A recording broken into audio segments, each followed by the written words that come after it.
Mas você sempre quis ir para essa área? Como foi? Quando você era criança, adolescente, assim? Cara, eu queria ser jogador de futebol, velho. Ah, é? É. Caramba! Eu fui, inclusive, para São Paulo uma vez fazer um teste na Ponte Preta. Fui com 15 anos ou 14 anos, eu acho. Caramba, ia jogar lá na Macaca, em Campinas. Campinas, exato.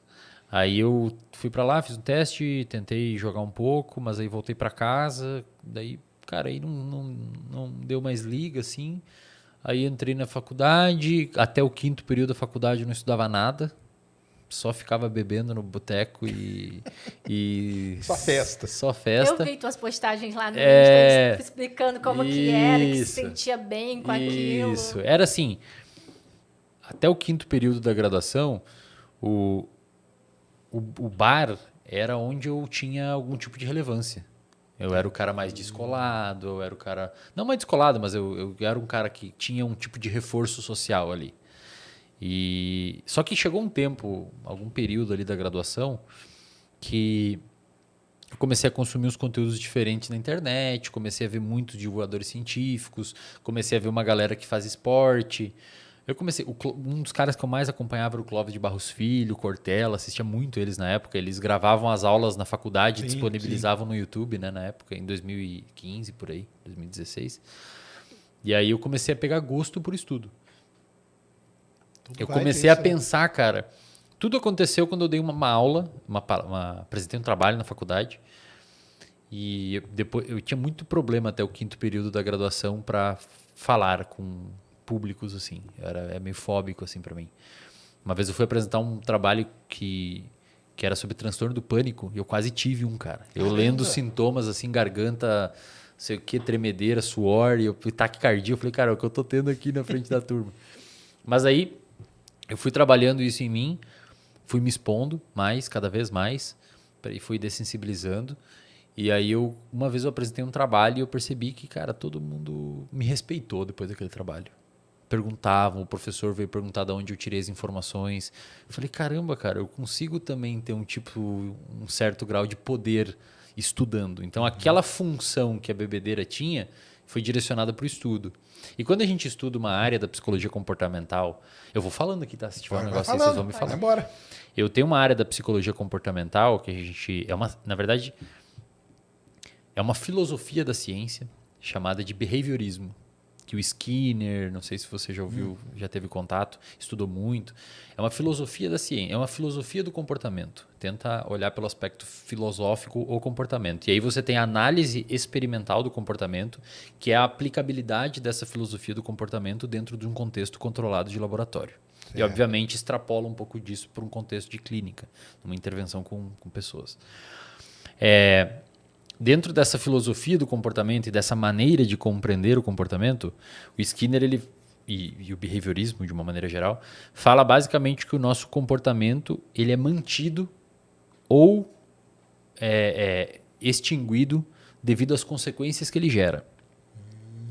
Então, por exemplo, se você tem um comportamento que gera uma consequência positiva ou tira de você um problema, ele é reforçado.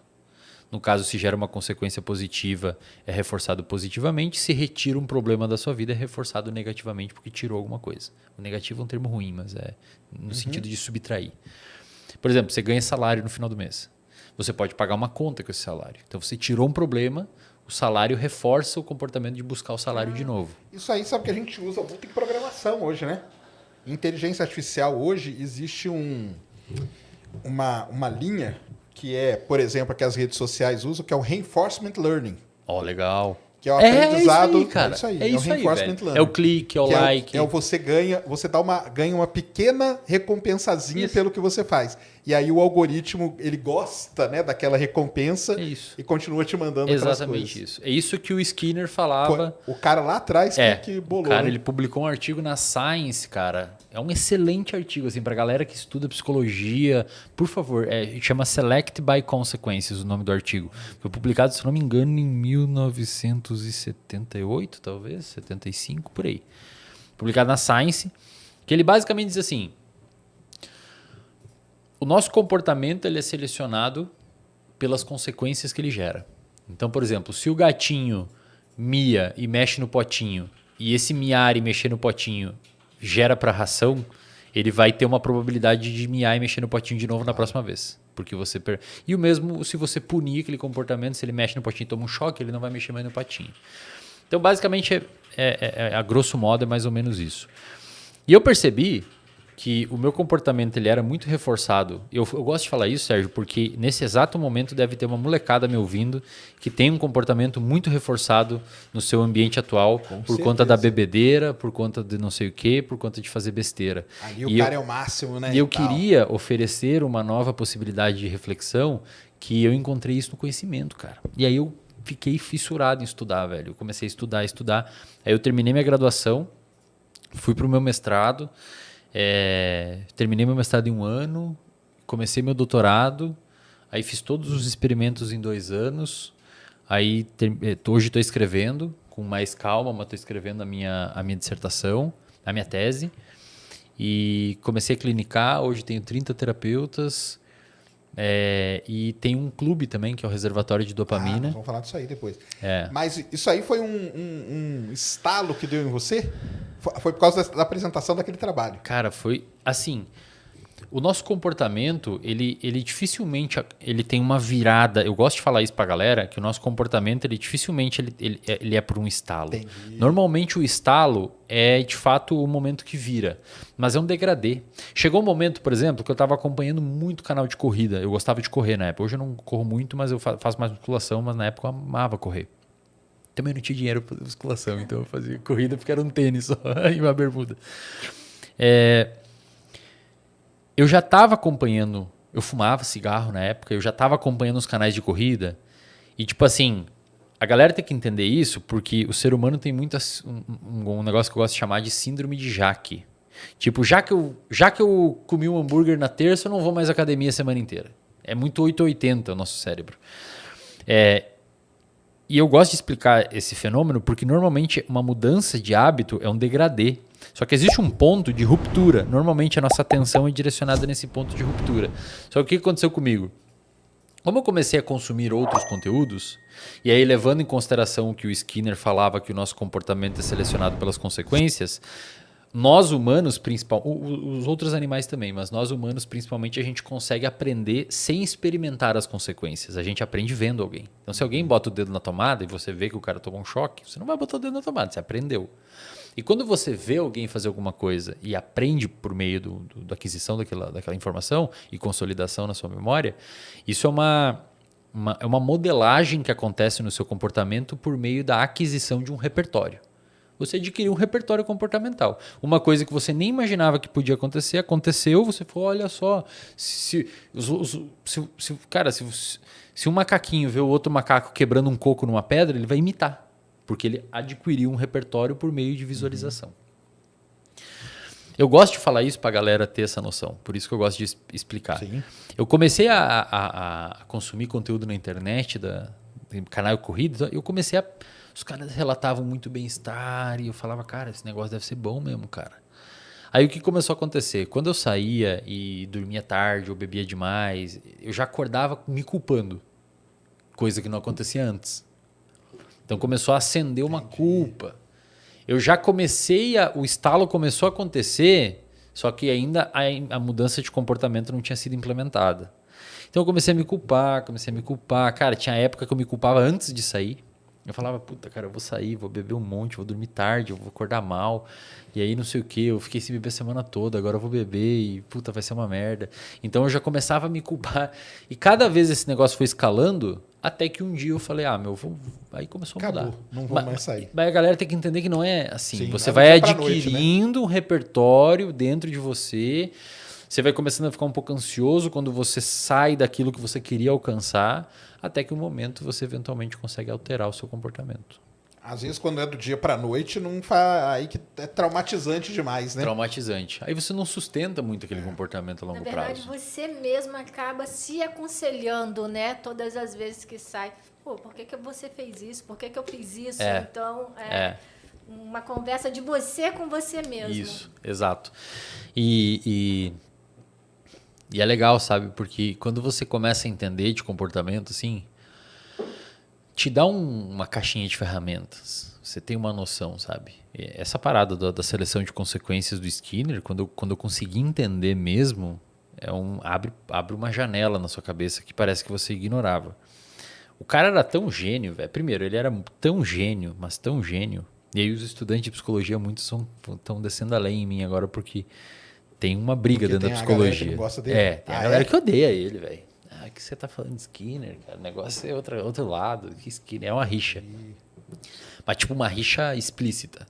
Dentro dos departamentos é explícita a rixa. Tem a galera do Skinner e a outra galera de quem? Do Freud. Ah, do Freud. Ele era o ele era meio ali.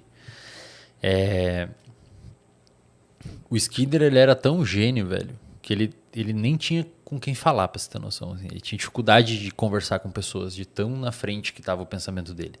Basicamente, o que ele quis dizer? Ele quis dizer que o nosso comportamento é selecionado de uma forma muito parecida que características morfológicas selecionam, que a evolução seleciona características morfológicas. Imagina, você tem uma ilha e você tem diferentes bicos de pássaros nessa ilha. E esses bicos de pássaros, eles nascem de forma diferente por mutações específicas aleatórias. Então você tem um bico mais fino e comprido, você tem um bico mais curto e grosso, e existe uma variação daquela característica morfológica. Isso é o que o Darwin falava. Acontece uma interação diferencial com o ambiente.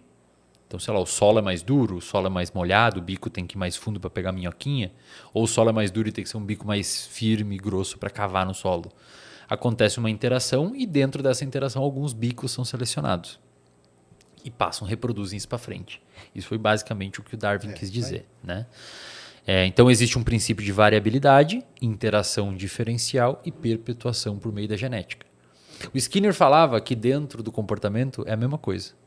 Você tem uma variabilidade de comportamento, então você expressa vários comportamentos de forma inicialmente aleatória, e aí ele bem no início mesmo, imagina um nenezinho que está começando a pisar no chão, caminhar. Ele pisa com o pé mais torto, cai. Então, bom, aquele tipo de interação seria tal qual um bico que não funcionou. Então não é selecionado. Aí ele ajusta, agora pisa mais certinho. Até que esse excesso de comportamentos que estão sendo emitidos, alguns são selecionados e são passados para frente, só que não é via genética. É via o que a gente chama de neuroplasticidade. O cérebro armazena aquela informação por meio de uma memória e perpetua ela. Ele dizia que a seleção por consequência de um comportamento seria como se fosse a evolução acontecendo ao vivo. Entendi. Legal pra caramba. Muito maneiro, cara. Só que vai explicar isso, cara, lá em 70, assim, a própria teoria da evolução já era uma parada muito criticada. E o cara vem falar que acontece isso com o comportamento. Deve ter sofrido, né? Bastante.